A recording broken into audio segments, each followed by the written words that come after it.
Eles me tratavam como um objeto, eu era só uma boneca para eles. Essa é uma frase dita por Judy Garland, a atriz que interpretava a personagem principal no filme Mágico de Oz de 1939. É inegável que essa produção se tornou um clássico no cinema e não tinha como ser diferente. Pela primeira vez, o mundo vislumbrava uma adaptação realmente mágica de um dos livros mais importantes do século XX. Nunca se tinha visto cores tão vivas, efeitos visuais tão impressionantes, era impossível esse filme não se tornar um sucesso imediato. Mas o que foi feito na vida real para simular uma vida fantástica não é tão mágico quanto parece. Esse depoimento da atriz, que na época das filmagens só tinha 16 anos, tá longe de ser um exagero. E pior, essa é só a pontinha de um gigante iceberg repleto de drogas, acidentes, traumas e abusos marcados por uma linda paisagem com ruas amarelas. Meus amigos, essa é a bizarra história por trás de Mágico de Oz.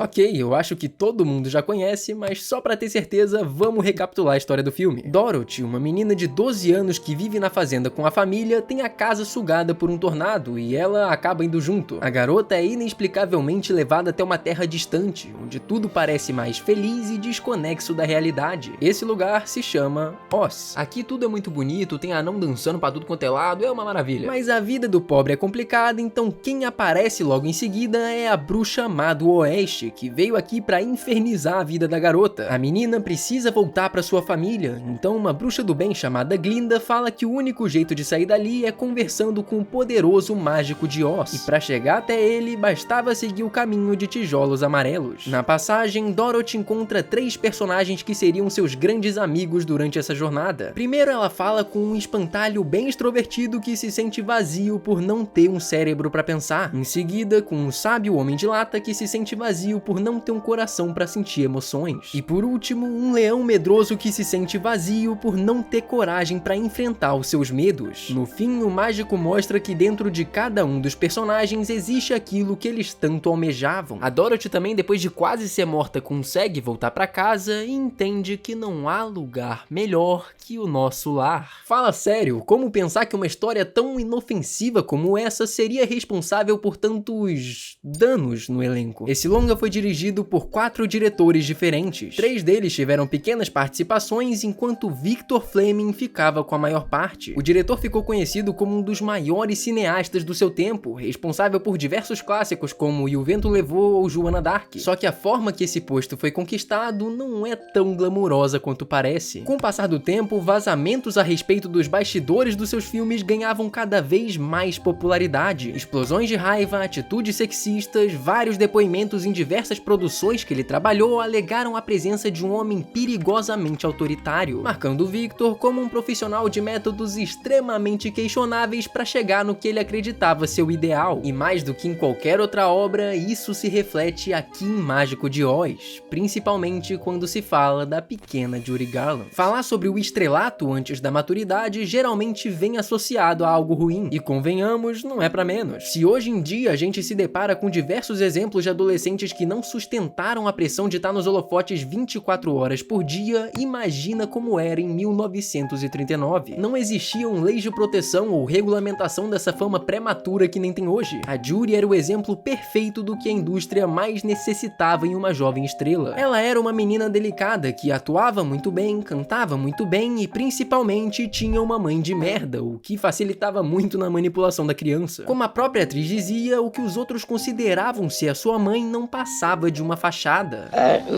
My mother was truly a stage mother.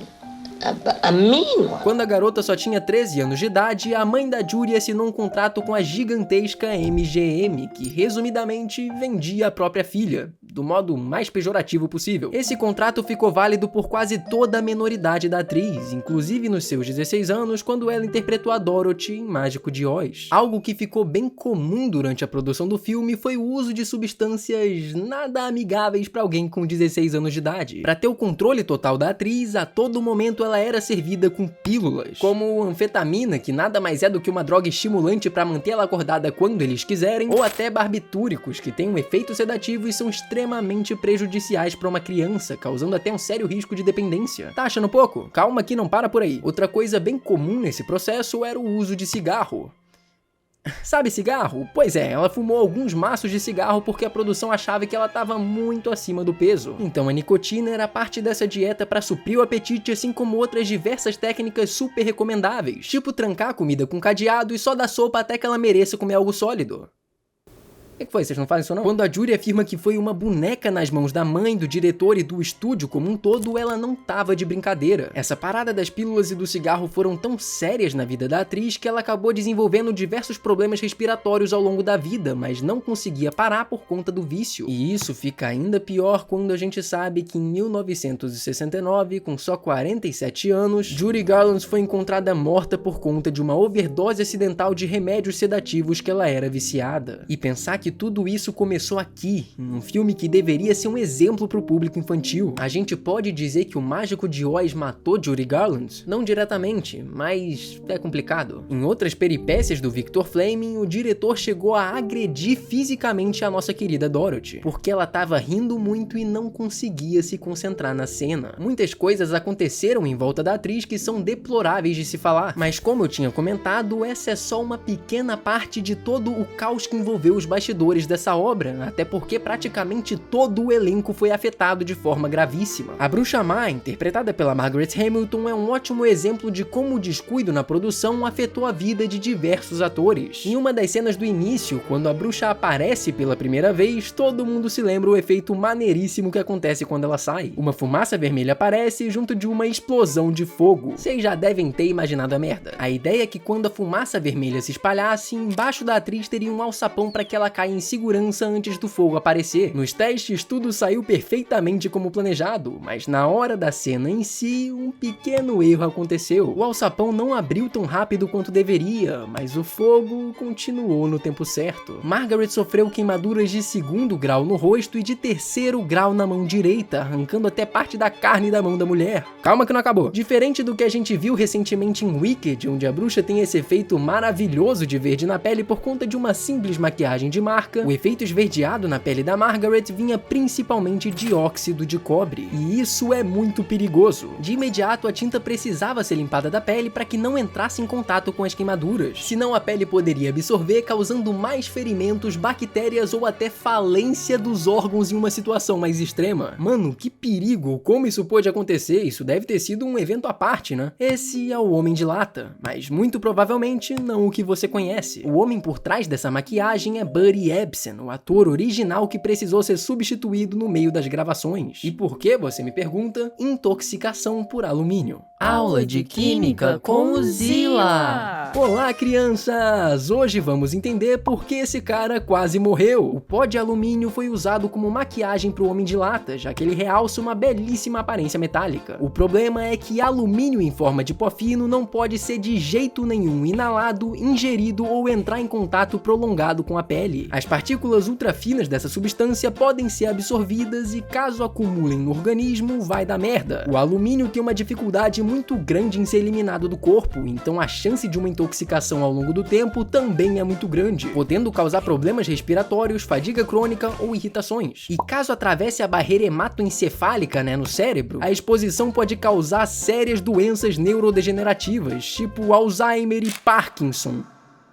Mas vai ficar bem irado no filme. Buddy, depois de 9 dias de filmagem, foi levado com emergência pro hospital. Por conta da intoxicação, seus pulmões acabaram ficando permanentemente danificados. Ele ficou semanas hospitalizado, inclusive mais do que o previsto. Então, na falta de recuperação, ele foi substituído por Jack Haley, agora sim o Homem de Lata que a gente conhece. A roupa do Homem de Lata era composta de aço e alumínio, pesando mais ou menos 30 quilos. O traje não tinha muitas dobras, então além da dificuldade de locomoção, ele basicamente não podia sentar. E leve em conta que alguns dias de gravação duravam cerca de 16 horas, sem contar o calor infernal que se passava com essa roupa. Mas pra falar de calor, eu acho que é justo a gente enfatizar o nosso querido Leão Covarde. Na década de 30, uma revolução acontecia nas grandes produções de cinema. As cores. Eu digo grandes produções porque o método utilizado era o famoso Technicolor e ele não é nada barato. Explicando do modo mais fácil possível, basicamente uma câmera gigantossáurica que pesava 200 quilos gravava 3 pedaços do filme ao mesmo tempo. Cada pedaço era gravado em uma cor diferente, entre vermelho, verde e azul. No fim, essas informações acabavam sendo combinadas em um processo posterior, criando essas cores tão vibrantes e memoráveis. Poucos filmes dessa época tinham o luxo de dizer que são coloridos, e acredito que Mágico de Oz seja o mais famoso de toda essa transição.